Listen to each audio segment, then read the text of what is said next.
be going over how to clean your rifle with a drill. Before we jump right into cleaning, I'm going to show you what you want to look for and what you want to do that. And to be able to do that, to be able to see it, we're going to use this bore scope from Teslong. This is the Teslong NTG100. I will put a link in the description for you below, but let's go ahead and set it up. What's really handy about it is it has this little plug that you can plug directly into your phone. There's an app on your phone and you can record, take pictures, whatever you need to from your phone. There's two pieces for the rest of it that you just put together, and then we're off to the races. On the camera tip, it has this little mirror that you can actually see sideways once it's in there. Get a little reflection look at the sidewalls of your chamber, your barrel, whatever you are looking at. Also has a light on it that once I plug this in, it will light up and we'll be able to just stick it in and go. But since I'm recording on my phone, can't plug this in yet. So I'm going to do this now. So the main thing that we are looking for is carbon ring. I like to start off with this up in the rifling, and that way I can pull it back and know exactly what it is that I'm looking at. So you can see the rifling, and pull that back out a little bit until it gets to the neck and the shoulder region. You can see where that's at. Then go back up, and right at that junction from at the end of the chamber, right before it goes into the bore of the rifle, that is where this carbon ring's at, and that is exactly what we are going to try to address here. Please be careful with these bore scopes because you're going to start looking at things that you shouldn't be looking at and worrying about. You can start to scrutinize it if that's your cup of tea, but for most people out there, that's not what you want to be doing. But we do want to get this carbon ring, and using this camera is the best way I know to be able to actually do that. Now to the fun part. I just have two pieces here on my rod, and I have a brass brush. I have tried nylon brushes a lot with this in the past. They just will not take to that carbon ring enough to actually get it out of there. So I use this bronze, brass, whatever this material is, the orange brush, and two pieces on a rod stuck in the drill, and that's enough. Because we're going to really focus on that neck, but we're also going to go about 10 inches down into the barrel as well.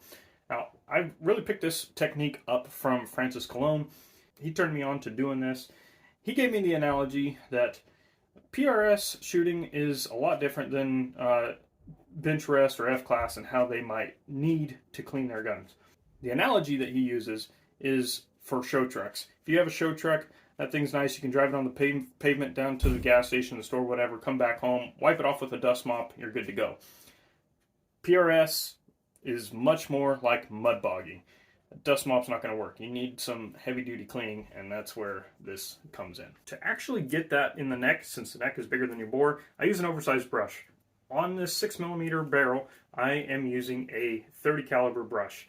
I've tried 270 and it's just a little too small still, so that's why I use 30 cal on my 6mm. If you're using 30 cal, I've used 9mm a lot in the past to clean that barrel. Please be sure to use a bore guide. This will just help you keep from flopping all over the place when you're doing this. I also like to take a paper towel and stuff it under here so that no fluid gets down in my trigger as I'm putting things into my bore guide at the back end. No fluid drips down right into my trigger. I'm using BoreTech Eliminator here. I'm just going to put a little bit of that right onto the brush.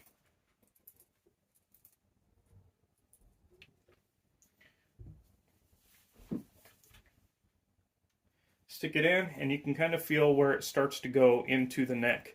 And then we're going to run it.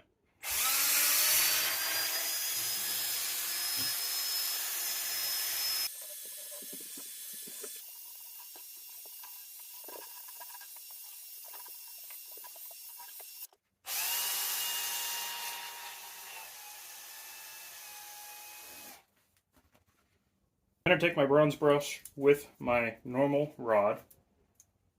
And this is a bore sized brush. This isn't an oversized.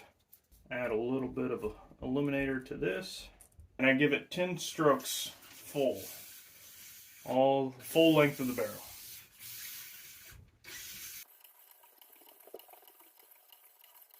If you lose count, just keep going.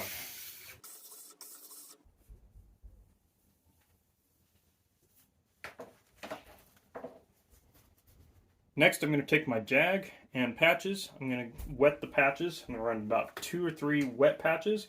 Be careful, that first wet patch will probably get like a blob of goop coming out of it. After the 2 or 3 wet patches, I run about 1 or 2 dry patches, and then we're going to check with the camera again. So that's our first patch. Patch number 2. I forgot to mention that this was about 250 rounds worth of cleaning, or of shooting between cleanings. Patch number 3. So obviously still pretty dirty, but we're going to run a couple dry patches and take a look now before we go too far down the road. So we're going to start on the rifling again and then just pull back. That way we know exactly where we're at. You can see where that carbon ring used to be.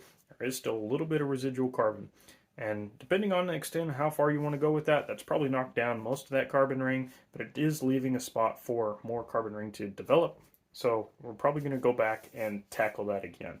So you can just rinse and repeat this process as many times as you like. And then for the rest of the barrel, check it out. You can see I'm running this down my barrel and looking, I got some cleaning that I would personally do to a lot more of this. Again, this is a mud bogger. This isn't a bench rest rifle. It's not a show truck. So we got a little bit of different standards, not to say that we can't still do a good job of cleaning this. If you start to notice that you're having a really hard time getting that carbon ring out of there, since I'm running that oversized brush down the bore, it's actually kind of compressing it over time. So you may just need to get a new brush, and it actually, newer brushes do a much better job of getting that carbon ring out. I've used mine a few times, and that's why I didn't just come straight out the first time, so I'm going to put a little more work on it. You see those little brass pieces all over that patch. Yeah, this is very hard on brushes, so just be careful if you are fond of your brushes for whatever reason, that it will tear them up. Just want to show you one more quick little run, 20 seconds, really focusing on just the neck, not going down the barrel. Cleaned up the most of what was left of that. There is like a little bit of a stain look to it, and that can be cleaned out, especially if you want to. I don't normally go after that stain look. I'm more looking for pieces of carbon. That's more what I want to get out. And the last thing I like to do is clean the chamber and the action. And what I do with this is I use a chamber brush. So this is the size for the body of the chamber.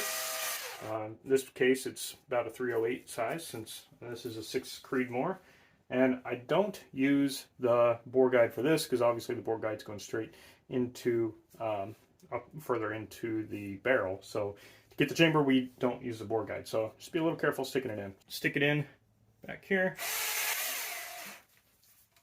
Try to watch from the other side. Don't run this up into the neck, because that'll make that brush too small. It'll bend those bristles. Just till you feel it get tight.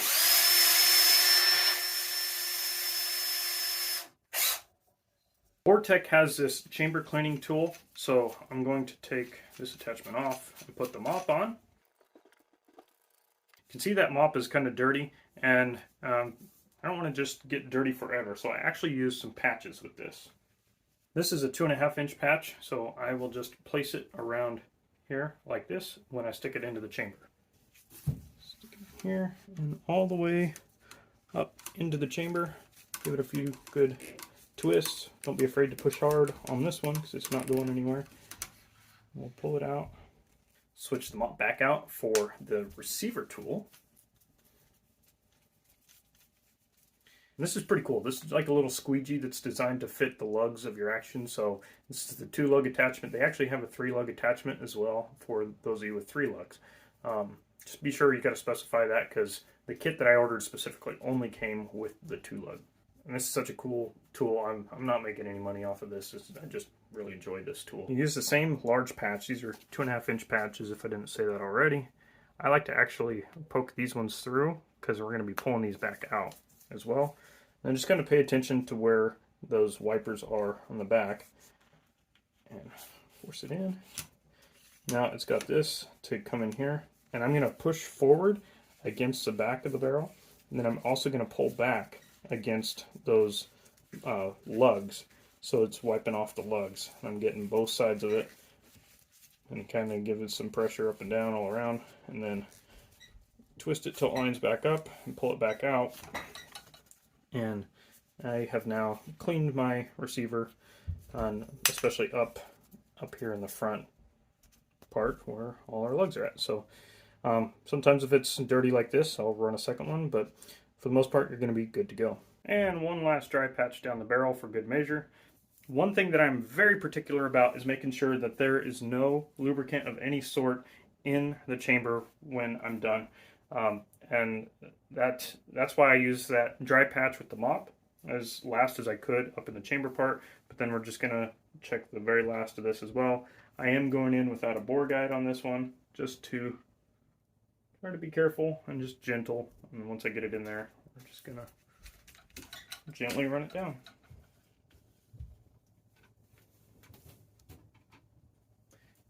And I think we're good to go.